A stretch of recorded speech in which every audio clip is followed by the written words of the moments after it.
Assalamualaikum warahmatullahi wabarakatuh. Di sini saya sedikit akan menjelaskan tentang tahap-tahap pengembangan kurikulum berdasarkan analisis kebutuhan.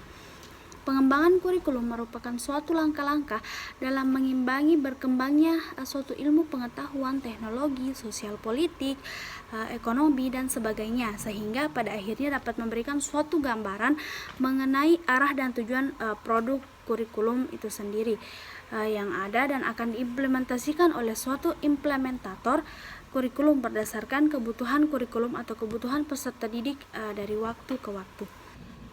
Yang pertama, tujuan pengembangan kurikulum berdasarkan analisis kebutuhan.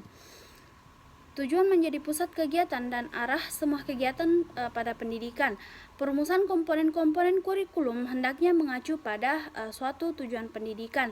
Tujuan pendidikan mencakup tujuan yang bersifat umum, jangka panjang, jangka pendek, menengah, dan lain sebagainya.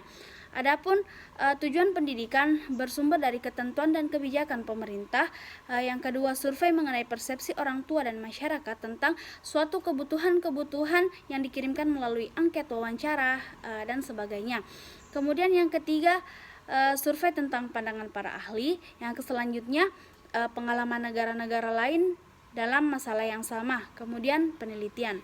Adapun beberapa tujuan dari tahapan-tahapan pengembangan kurikulum berdasarkan analisis kebutuhan. Yang pertama, sebagai bahan pengajaran, pengetahuan, keterampilan, dan sikap serta nilai untuk diajarkan kepada peserta didik, kemudian dikuasai oleh peserta didik untuk kenaikan tingkat atau untuk mendapatkan suatu ijazah. Yang selanjutnya, untuk mendapatkan pengalaman pendidikan untuk mempengaruhi peserta didik dalam bertumbuh dan dalam perkembangannya.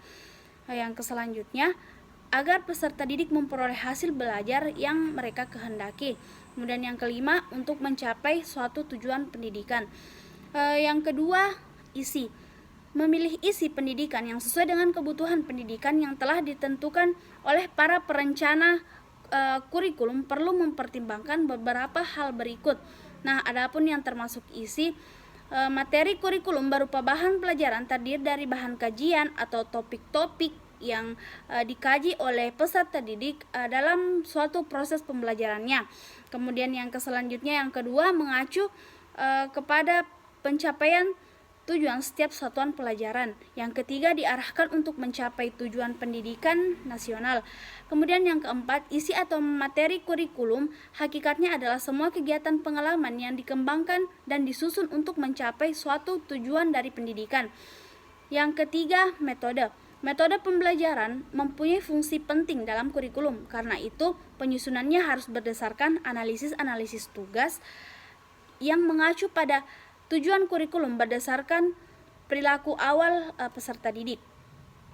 Nah, dalam kajian ini ada 3 alternatif pendekatan atau metode yang dapat dilakukan.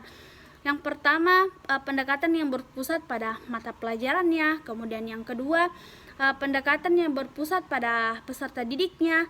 Kemudian yang ketiga, pendekatan yang berorientasi pada kehidupan masyarakat. Yang selanjutnya yaitu evaluasi pendidikan. Nah, di sini evaluasi merupakan suatu alat untuk melihat efektif atau tidaknya pencapaian dalam konteks kurikulum. Nah, evaluasi dapat berfungsi mengetahui apakah tujuan yang telah diterapkan pada kurikulum tersebut berfungsi dengan baik, tercapai atau tidak. Di sini evaluasi merupakan satu kebutuhan kurikulum. Dengan evaluasi dapat diperoleh suatu informasi secara akurat, yakni berupa keberhasilan peserta didik, guru, dan proses pembelajaran itu sendiri.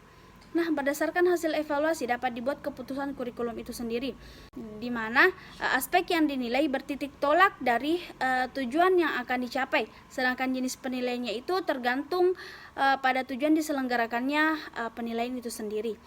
Adapun jenis-jenis penilaian, yang pertama penilaian pada saat awal pembelajaran, kemudian yang kedua penilaian pada saat proses pembelajaran, kemudian yang ketiga penilaian akhir pembelajaran. Dalam evaluasi di sini dikelompokkan ke dalam 2 jenis, yakni evaluasi dalam bentuk tes dan evaluasi dalam bentuk non-tes.